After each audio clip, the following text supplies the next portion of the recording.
그리고 또 다른 관전 포인트, TV 토론에 대해서 알아보도록 하겠습니다. 세 차례 열립니다. 시간이 좀 멀리 있는 것 같은데 실제로는 이번 주 일요일입니다. 18일에 첫 번째 토론이 열리고 그리고 또 한 5일 지나서 23일에 열리고 27일에 열리게 됩니다. 아마 가장 큰 관심사는 일요일에 열리는 1차 TV 토론 시간상으로 며칠 남지 않았습니다. 아마 이번 TV 토론에서 이재명 후보의 사이다 모습은 좀 보기 힘들 것 같고 오히려 이준석 후보의 사이다 모습을 좀 더 많이 볼 수 있을 것 같고 김문수 후보 같은 경우는 아까 같은 그 가락시장 발언이라든지 이런 부분 조심해야 될 것 같은데 지난번에 있었던 한동훈 후보와의 토론전의 모습을 보이는 것은 좀 곤란할 것 같긴 해요. 그렇죠. 그런 모습을 보인다고 하면 실망감이 더 커지겠죠. 근데 짧은 시간 안에 김문수 후보가 토론을 많이 향상시킬 가능성은 저는 개인적으로 낮다고 보고요. 이재명 후보 입장에서는 이제 아무래도 가장 앞서가는 후보니까 안정감 있게 정책에 대한 얘기를 많이 하려고 할 겁니다. 그런데 김문수 후보는 아무래도 쫓아가는 후보 입장이니까 이준석 후보도 마찬가지고요. 공격적인 발언을 많이 할 거예요. 근데 이준석 후보가 그러면 이재명 후보한테만 공격을 할 거냐? 전혀 아닙니다. 김문수 후보를 공격을 많이 할 거예요. 왜냐하면 본인의 지분을 넓혀야 되거든요.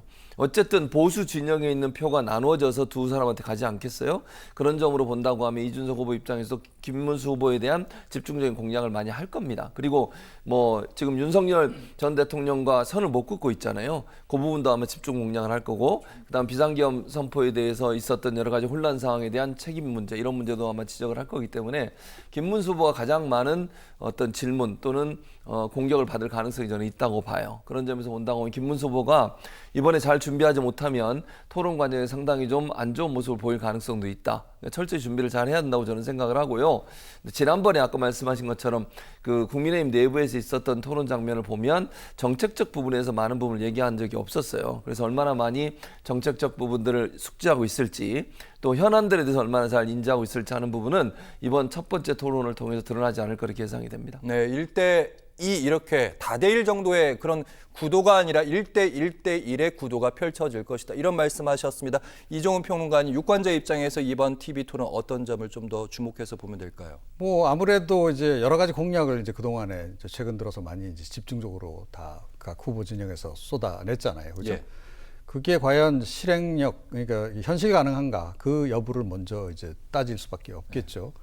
뭐 누구나 좋은 얘기는 할 수 있는데 과연 그거를 실행할 수 있느냐 이건 또 다른 문제 아니겠습니까?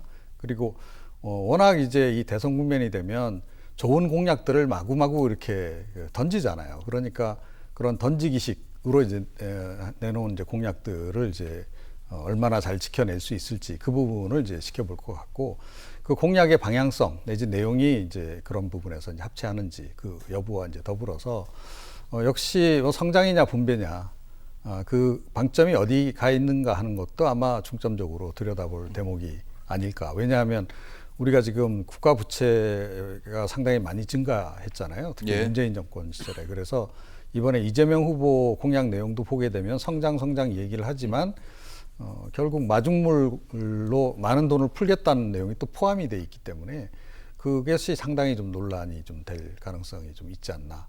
그렇게 좀 생각을 하고 그다음에 지금 뭐 우리가 뭐 4차 산업혁명 얘기 나온 지 오래됐지만 산업 자체가 지금 디지털 중심으로 이렇게 트랜스포메이션이 되고 있는 그런 과정이잖아요. 예. 그런 과정에 대한 그 이해도, 그러니까 산업 전반이 그렇게 바뀌어가는 거에 대한 이해도가 과연 누가 있는지 이 부분도 아마 관심 있게 지켜보지 않을까 이렇게 생각을 합니다. 네, 사람에만 집중하지 말고 미래 비전이나 아니면 공약은 과연 집행이 가능한 것인지 기본기로 돌아가자는 이종훈 평론가의 말씀 들었습니다. 저도 다시 한번 새기겠고요. 이런 가운데 오늘 나온 여론조사 결과도 살펴보도록 하겠습니다.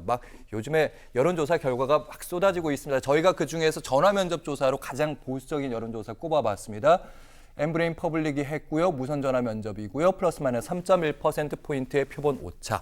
먼저 첫 번째 세 장 볼 건데 차기 대선 당선 가능성. 그러니까 누가 가능하냐, 지지하냐 이 얘기가 아닙니다. 현실적인 문제. 아마 무응답층에서는 아무래도 1등 후보를 결국에는 선거 날에 찍게 될 가능성이 높아질 텐데 이재명 후보 먼저 67, 김문수 22, 이준석 1. 잘 모르면 없다는 다 합쳐보니까 한 10 정도 되는 것 같고요. 그다음에 차기 대선의 가상 3자 대결도 살펴보도록 하겠습니다. 현재 지지하는 후보가 누구인지.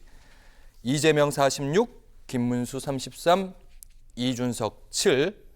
예, 특히 모름 무응답집이 확실히 줄었다는 거, 13 정도로 줄었다는 거. 선거날에 가까울수록 점점 더 줄어들 예정이고요. 어쨌든 김문수 후보 오른 게 보입니다. 차기 대선의 가상 양자 대결도 살펴보도록 하겠습니다. 이러면 진짜로 빅텐트가 이루어져야 됩니다. 관문을 또 넘어야 되는데 이재명 49, 지난 조사보다 1%포인트 낮아졌다는 의미고요. 그리고 김문수 후보로 단일화가 됐을 때는 38%, 지난 조사보다는 4%포인트 올라있는 여론조사 결과입니다. 최근에 나온 여론조사 결과를 종합해봤더니 이종훈 평론가님, 김문수 후보가 오른 게 눈에 띄긴 합니다. 예, 아무래도 이제 컨벤션 효과도 있을 것이고요. 그리고 어찌됐건 뭐 이제 한덕수 이제 전 권한대행을 지지했던 분들도 이제는 뭐 별 수가 없다, 뭐 이런 거 아니겠습니까? 그러니까 대부분은 그렇게 이제 별 수 없다 쪽으로 갈 것이고, 그럼에도 불구하고 뭐 나는 그냥 차라리 투표 안 할래, 이제 이런 분들도 있는 거고, 일부는 또 이준석 후보 쪽으로 차라리 지지할래, 이렇게 예. 이제 좀 나뉘는 그런 그 상황이다, 이렇게 봐야 되는데, 김문수 후보로 단일화가 됐을 때 이준석 후보 쪽 표심이 다 흡수가 안 되는 게 좀 눈에 보이잖아요. 오, 그러네요. 예. 그걸 놓쳤네요. 그러니까 네. 그게 뭐 이유가 뭐냐는 거죠. 그러니까 이준석 후보를 지지하는 층은 굉장히 확신에 차 있는 사람들이거든요. 그러니까 확신에 차서 이준석이 아니면 안 된다. 이준석이 아니면 아니다가 아니고 예. 이준석 후보가 탈당할 때 같이 나온 보수, 중도 보수가 상당수 주력군이다, 이렇게 봐야 됩니다. 예. 그러니까 이분들 같은 경우에는 그렇다고 해서 이런 확신을 가지고 있는 분들이 갑자기 뭐 이렇게 탄핵에 반대했고 뭐 이런 분들 지지할 수 있겠어요? 그건 용납이 안 되는 거죠. 그럼 본인들이 그렇게 탈당해서 어려운 길을 택한 그 이유가 이제 없어지는 그런 이제 상황이 이제 되는 거죠. 그래서 이분들은 절대로 흡수가 안 된다, 이렇게 이제 봐야 되고요. 그래서 이 부분에서 아마 이제 보수 진영에서도 최종적으로 고민을 좀 해야 될 것 같아요. 그러니까 양자가 단일화를 했을 때 누구 쪽으로 단일화하는 게 그나마 좀 더 가능성이 있을까? 이건 좀 고민을 좀 해봐야 될 대목이 아닐까, 이렇게 생각합니다. 양자로 단일화됐을 때 누구로 단일화가 되는 게 좋은 것인지, 이 고민은 들어갈 것이다, 이런 말씀. 지금 김문수 후보 쪽 선대위 입장에서는 이 바람을 그대로 몰아서 이 기세를 쭉 가고 싶은 욕심이 있을 겁니다. 그래서 득표율을 최근에 올릴 수 있을 만한 뉴스가 나오는데, 비상계엄을 행사했던 윤 전 대통령이 국민의힘을 스스로 탈당할 수도 있다. 어젯밤부터 이 뉴스가 나오더라고요. 그런 뉴스가 나오는데 뭐 저는 본인이 스스로 할 때까지는 기다려 봐야 된다. 저는 아직도 의문을 갖고 있습니다. 이런 뉴스에 대해서. 이게 이제 뉴스가 이런 게 나오고 이제 주변에 몇몇 사람들이 이제 방송에 나서 그런 얘기를 하더라고요.